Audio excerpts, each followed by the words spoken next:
From the headlines to the CBC NewsNight, hundreds flocked to scenic Archers Bay, St. Lucie for We Gathering 2025 Family Food and Fun Day. The opposition leader reveals some of his party's candidates for the next general election. Broadcasting from our studios in the Pine St. Michael, this is CBC NewsNight, starting now.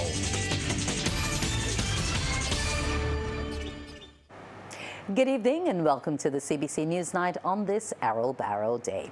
The biggest assembly of Barbadians so far for We Gathering 2025 took place at Archers Bay, St. Lucie today. It was a day of food, family and frolic as Barbadians from near and far heeded the call to congregate for the event. And Prime Minister Mia Motley says it's just the beginning of the year-long initiative. Rachel Agard was there and files this report. Hundreds of people flocked to the scenic venue Archers Bay for a day of food, fun and frolic, as well as performances from some of the island's best-known entertainers. Local delicacies were on offer, but it was the musical selections that saw the old, young and in between band together as one big family. And Prime Minister Mia Motley says initiatives like We Gathering 2025 should happen every 5 years. We Gathering is fundamentally about family reconnecting, family and communities reconnecting. And as you correctly said, we tried it in 2020 and COVID had other plans for us. We're doing it again this year. And the government generally feels that this is something we should do every 5 years, because this allows families to reconnect. It allows us to see what needs to be done in particular areas, and people come together. And remember, it's not only those who went overseas, far and away, but those who are also living in another parish. And you will find in a lot of the rural parishes, people have moved out. So I'm happy, I'm comfortable, and I look forward to us finishing this year fully. Prime Minister Motley adds it was necessary to have the initiative start in the parish where national hero and father of independence, the Right Excellent Errol Walton Barrow, was born. That's one of the reasons when we started the gathering that we actually put St. Lucie as the month, so as to ensure that the people of St. Lucie could celebrate the birth of one of their own, who obviously rose to become the father of independence. And let us be very clear, Mr. Barrow's legacy is one that all of us are proud of. In the same way that Grantley Adams is the father of democracy, Mr. Barrow is the father of independence. Member of Parliament for St. Lucie, Peter Phillips, says it was only fitting that St. Lucie was the first out the blocks. I'm truly happy to see all the large attendance that you have, as a matter of fact, and we will continue to work with this to bring economic activity, because I believe that We Gathering, I know as a matter of fact, and I know that We Gathering will redound to the benefit of Barbadians.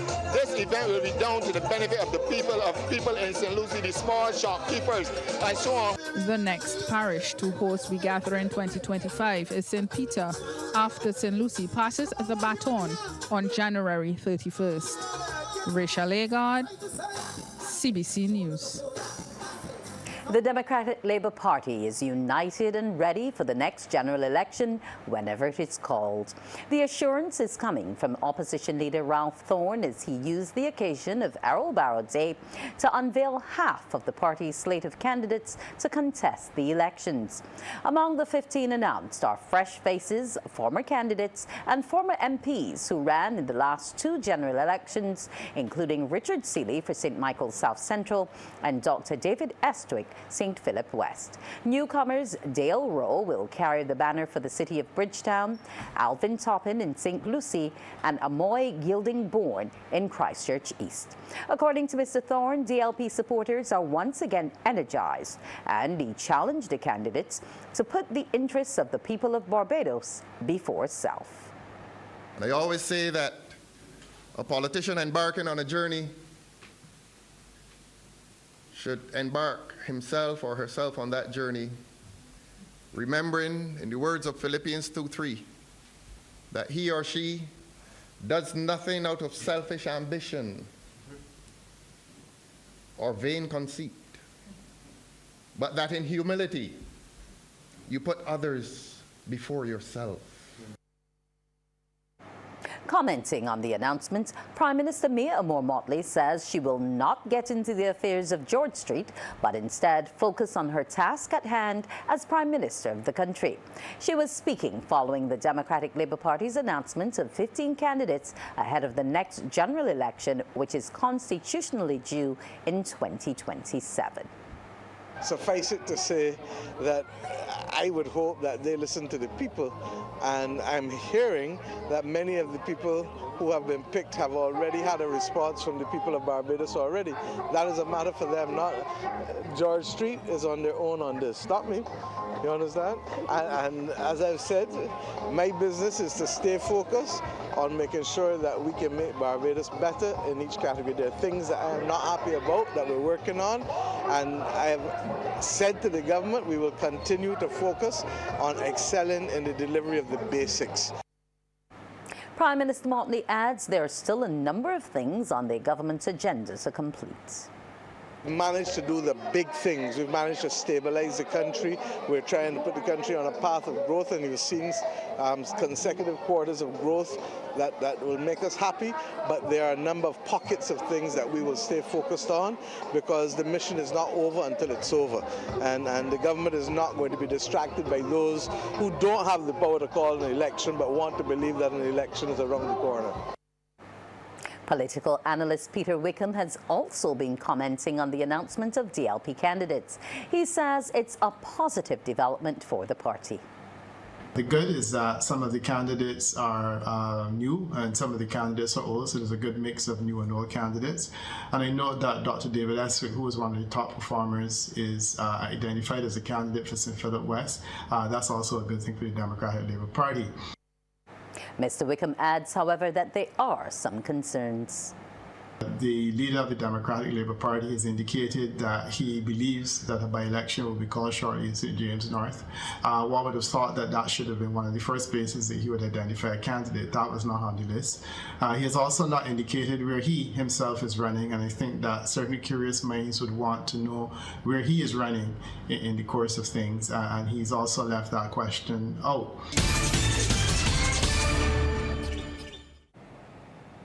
Good evening with sports. I'm Anne-Marie Burke. West Indies fell to a second straight defeat at the ICC Women's Under-19 T20 World Cup, going down by 81 runs to defending champion Sri Lanka in Malaysia last night. Deciding to take first knock, Sri Lanka Under-19s posted the biggest total of the tournament so far with 166 for 5 off their 20 overs. Selena Ross picked up 2 for 15 for the Young Windies.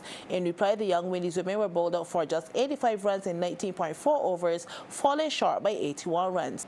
West Indies Under-19 women's next match will be against host Malaysia on Thursday at 10:30 p.m. Barbados time. Now, West Indies women are chasing a winning target of 185 in the second one international against Bangladesh remain in St. Kitts. Sending to bat, Bangladesh were bowled out for 184 off 48.5 overs, led with 68 from captain Nigar Jyoti. Krishma Ramarat picked up 4 for 33, and Aliyah Ali snatched 3 for 24. And the Windies women were moments ago 16 for 3. The action is currently live on MCTV's ESPN. Just to make a quick correction, the West Indies women are now 61 for 3.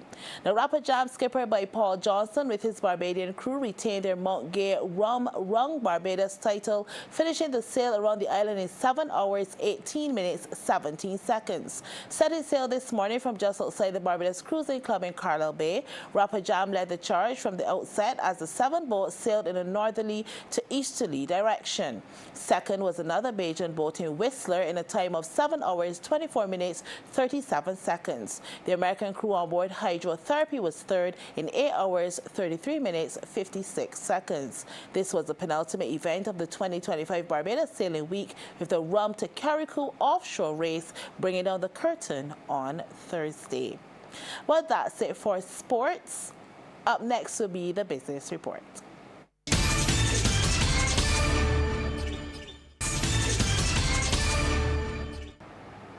In tonight's business report, branded cellular phone stands will soon adorn the offices of the Youth Entrepreneurship Scheme. It's one of the latest products from a collaboration between the agency and some talented youngsters. Trevor Thorpe reports. Craftsmanship and quality are the core of the work done by the Four Woods men in the partnership between the Youth Entrepreneurship Scheme and the Derek Smith School and Vocational Centre. Acting manager of the Youth Entrepreneurship Scheme, Ryan Mosley, called it an innovation of skill and expertise. Well, this product is primarily YES's signature product for us to use in our different interactions with other agencies, but I'm sure that the products that these young men have and have already produced can be found in stores. You will see later the skill and the products that these young men would have produced. You would see the finished products. Yes, cell phone stand is just an idea of what these young men can produce, and I'm extremely pleased with especially the wood that was used in the construction of the cell phone stand, and this was something that they developed on their own. He had high praise for the youngsters and said the cellular phone stands are about to take their place in the market in a short time. These youngsters have produced a three-tone wood finish that the cell phone stands were created out of. I'm going to let them tell you that story. And it's all eco-friendly, which is a plus, and the finish is excellent.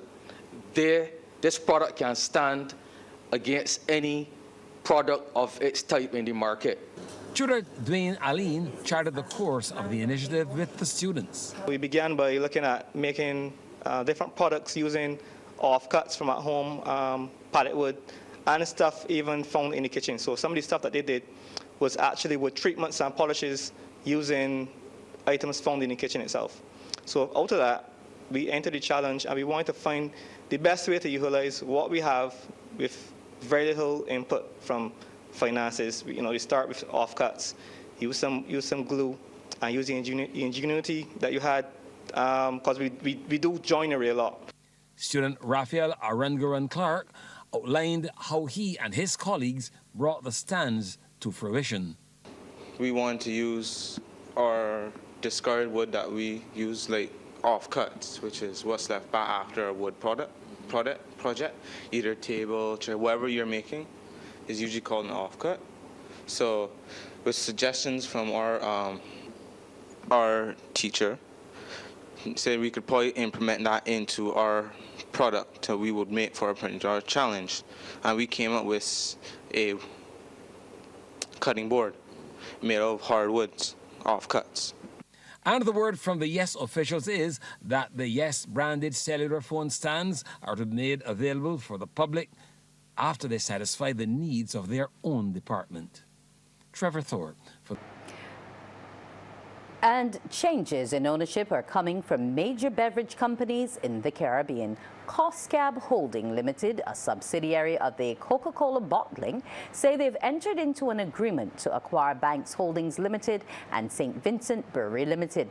Coscab's general manager, Andre Thomas, says the decision is a natural progression following their role as the distribution and commercial co-venturer with BHL since 2018.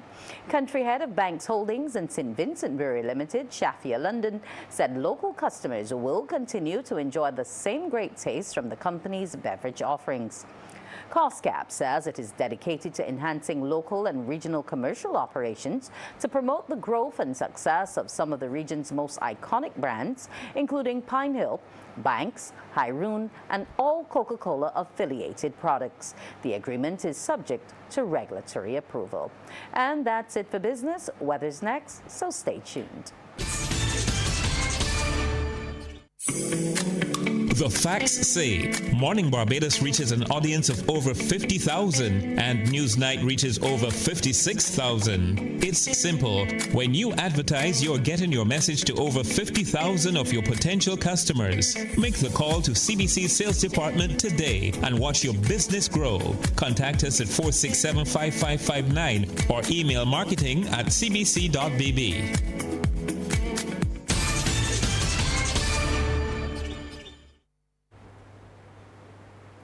Good evening and welcome to the weather news.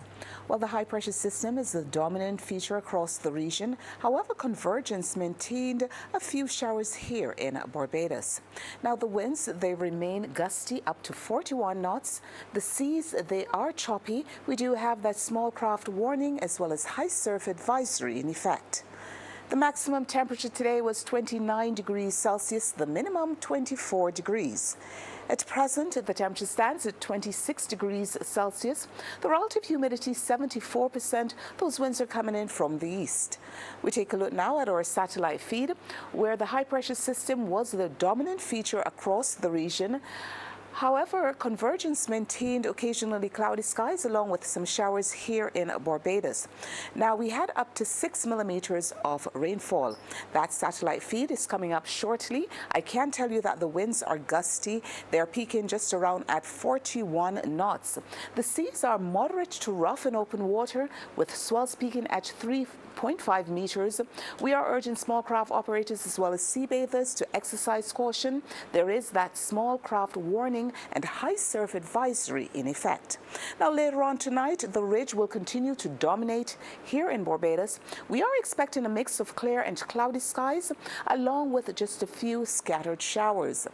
Further south, afternoon showers prevailed across the Guianas. And over in the Western Caribbean, there is a frontal boundary maintaining wet conditions across northern Bahamas. Elsewhere had partly cloudy skies along with brief showers. Now, that's our first look at the weather. After the break, we'll have the forecast. Welcome back. In the forecast for tomorrow, the sun is expected to rise at 6:25 and will set at 5:54. Now, the first high tide is expected at 9:35 in the morning, the first low at 2:55 in the early morning. The seas, moderate to rough in open water with swells peaking at 3.5 meters. We do have that small craft warning and high surf advisory in effect. The winds are coming in from the east and they're peaking at 55 kilometers per hour with higher gusts.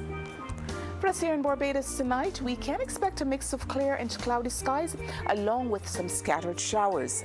And over the next 3 days, partly sunny skies along with brief showers can be expected tomorrow. Thereafter, instability will maintain occasionally cloudy skies along with scattered showers.